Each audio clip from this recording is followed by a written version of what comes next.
বলে রোমান এম্পায়ারের পাশে পোপ বসা। পোপ চেনেন তো, মানে তৎকালীন খ্রিস্টান সবচেয়ে বড় পাদ্রী।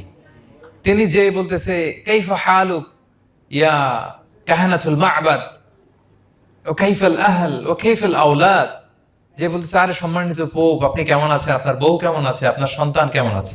এই কথা শুনে রাজা রেগে মেগে আগুন। এই আবু বকর বললেন, এত বড় সাহস, তুমি জানো না উনি পোপ?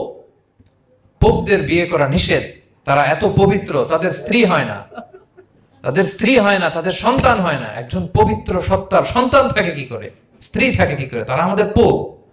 তা আবু বকর আল বাকিল্লানি বলে, আপনাদের পোপের যদি স্ত্রী থাকলে ইজ্জত চলে যায়, সন্তান থাকলে সম্মান ক্ষুণ্ণ হয়, তাহলে আপনারা ঈসা আলাইহিস সালামকে আল্লাহর সন্তান কি করে বানান, মেরিকে আল্লাহর স্ত্রী কি করে বানান? সুবহানাল্লাহ বিহামদিহি। আল্লাহর সাথে আপনারা বউ সেট করতে পারেন, আল্লাহর সন্তান সাব্যস্ত করতে পারেন, কিন্তু আপনার পোপকে জিজ্ঞেস করলাম আপনার স্ত্রী কেমন আছে, আপনার বউ কেমন আছে, আপনার রেগে মেগে আগুন। এই কথা শুনে ওই ওদিকে যারা আছে সব শাহাদা পড়ে মুসলমান হয়ে গেছে। এরকম অনেক লোক ওনার বুদ্ধিমত্তা দেখে শাহাদা পড়ে পড়ে মুসলমান হয়ে গিয়েছে।